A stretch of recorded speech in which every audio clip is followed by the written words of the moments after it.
Good morning, friends. Space is always a fascinating subject for cosmonauts and researchers all around the world. Recently, Houston based American private company Intuitive Machine successfully launched its own mission to the South Pole of the Moon. Everyone got surprised.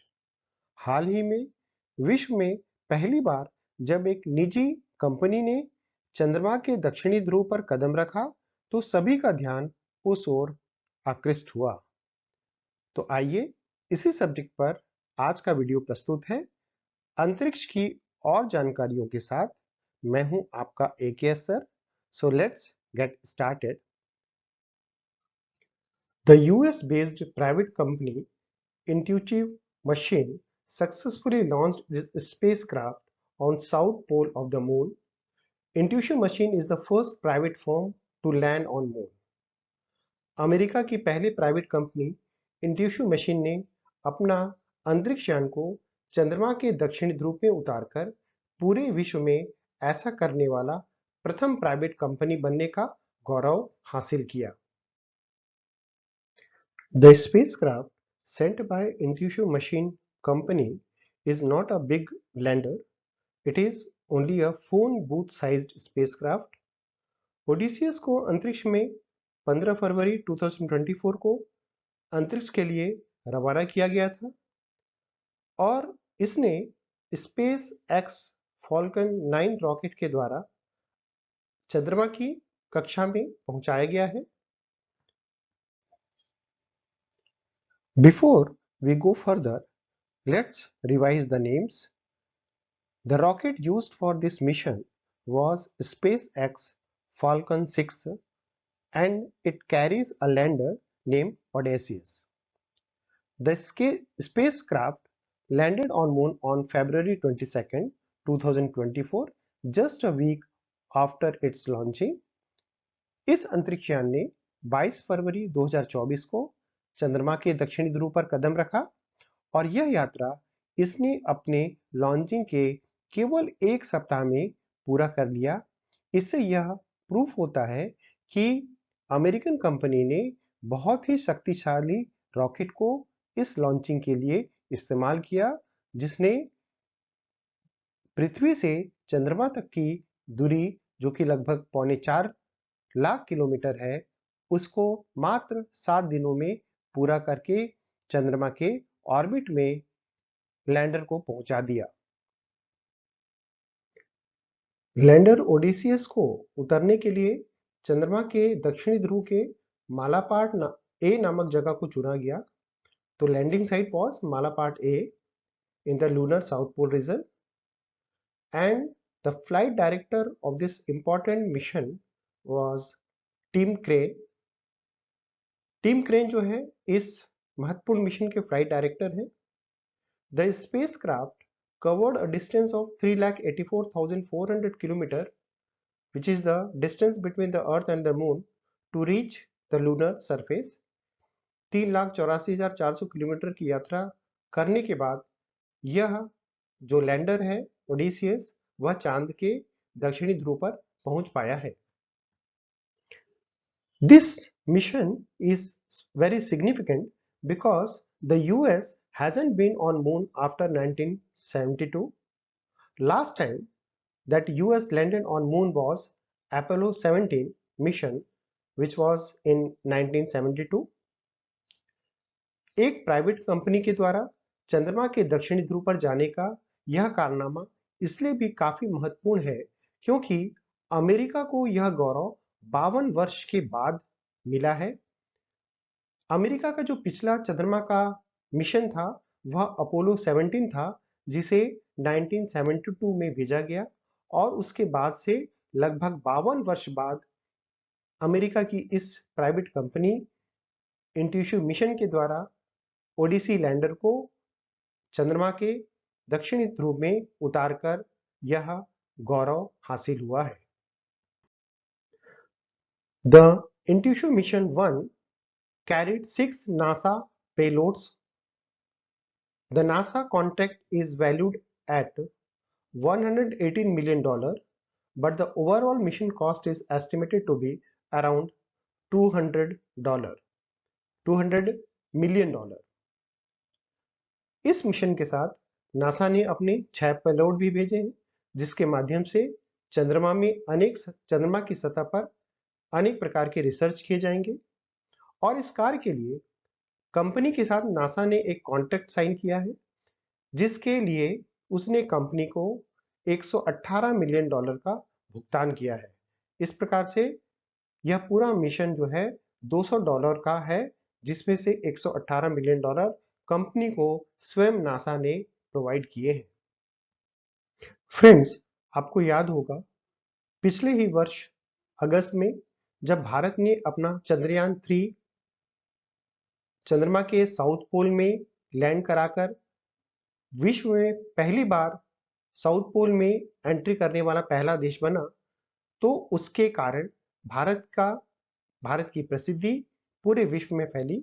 और अब जब America की एक private company ने ओडिसी नामक एक lander को चंद्रमा पर भेजा है, तो आवश्यक है कि हम दोनों के इस मिशन की तुलनात्मक अध्ययन करें, कंपैरेटिव स्टडी करें। तो यदि हम देखें तो इंडिया चंद्रयान मिशन जो था, यह 23 अगस्त 2023 को साउथ पोल में पहुंचा था और इसे साउथ पोल पहुंचने में लगभग 40 दिन का समय लगा था।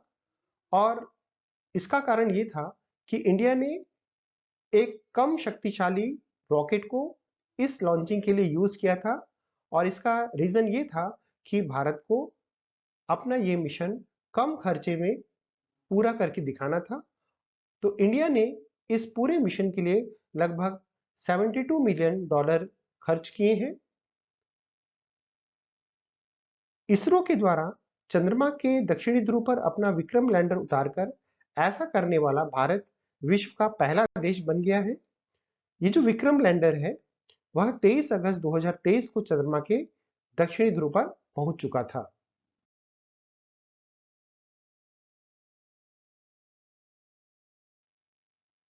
Now, if we compare both the landers, Odysseus' weight is around 675 kilograms, whereas lander Vikram weight was around 1725 kilograms, and the time taken for this journey was for Odyssey is only 7 days, whereas the lander Vikram completed its journey in 40 days, just because of the less powered rocket. Now let's see some important facts about space journey. As we all know, the first man to travel into outer space was Yuri Gagarin. USSR के थे, Soviet संघ के।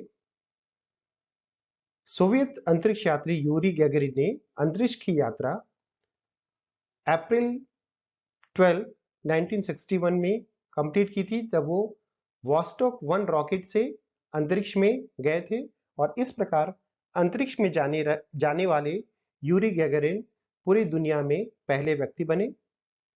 इन the same way, the first women to travel into space was Valentina Tereshkova. She was a Soviet cosmonaut. She orbited Earth on Vostok 6 on 16th June 1963. Valentina Tereshkova पूरे विश्व में पहली महिला बनी जिन्होंने अंतरिक्ष में कदम रखा 1963 में। उन्हें भी सोवियत संघ के वॉस्टॉक 6 रॉकेट से अंतरिक्ष में जाने का सौभाग्य मिला। Now let's talk about the American Space Agency. The American Space Agency is NASA, and its full form is National Aeronautics and Space Administration. NASA was established on 29 July 1958.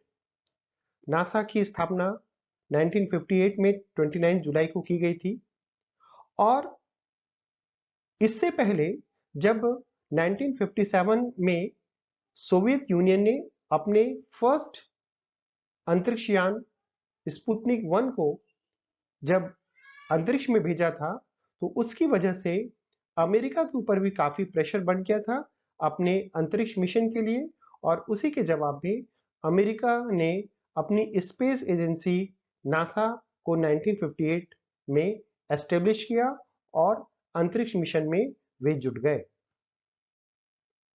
इसके बाद एक बहुत महत्वपूर्ण घटना हुई 3 नवंबर 1957 को, जब सोवियत यूनियन ने अपना जो स्पुतनिक सेकंड स्पेसक्राफ्ट था उसे भेजा, और इस स्पेसक्राफ्ट में उन्होंने लाइका नाम की एक डॉग को अंतरिक्ष में भेजा।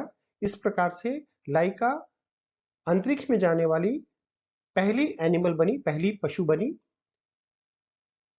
जुलाई 20, 1969 को नासा ने अपोलो 11th मिशन के द्वारा एक हिस्ट्री बनाया, जब उन्होंने अपोलो 11 मिशन के माध्यम से अपने एस्ट्रोनॉट नील आर्मस्ट्रांग और एडविन एल्ड्रिन को उन्होंने चंद्रमा पर भेजा, और नील आर्मस्ट्रांग और एडविन एल्ड्रिन ये वो व्यक्ति बने जिन्होंने पहली बार चंद्रमा पर अपना कदम रखा। इस प्रकार से अमेरिका ने अपना नाम पूरे विश्व में फैला दिया। And if we talk about our Indian space mission, recently India has launched its third lunar mission, that is Chandrayaan-3, and it was a second attempt at achieving a soft landing on moon surface. The first attempt was through Chandrayaan-2, which was unfortunately unable to land softly on the moon surface. Chandrayaan 3 Bharat की ओर से चंद्रमा पर जाने के लिए तीसरा mission था।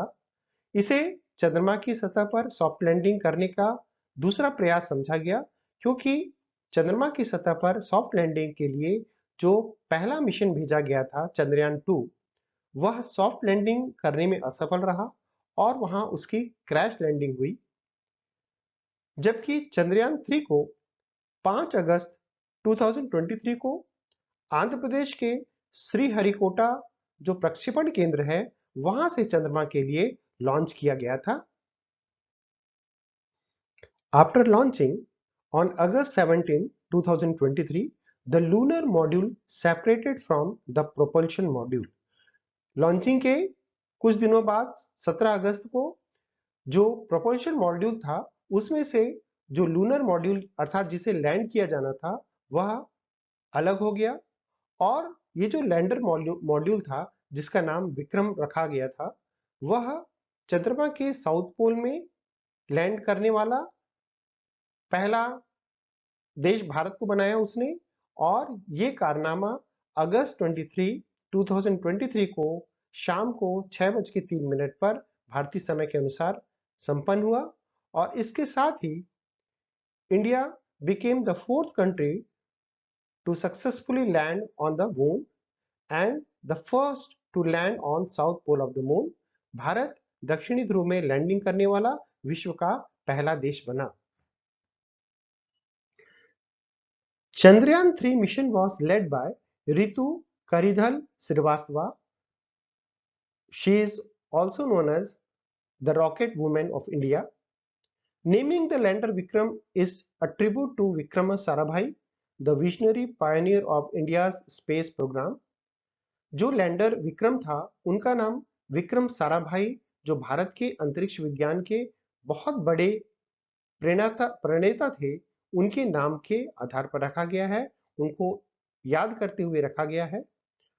और भारत के इस चंद्रयान 3 मिशन के लिए जो नाम काफी चर्चित हुआ वो इसरो के वर्तमान चेयरमैन का नाम था। उनका नाम है S Somanath, Sreedhara Panicker Somanath. He is the current chairman of ISRO. Friends, this was a quick recap of recent activities regarding Moon mission. Hope you have liked this video.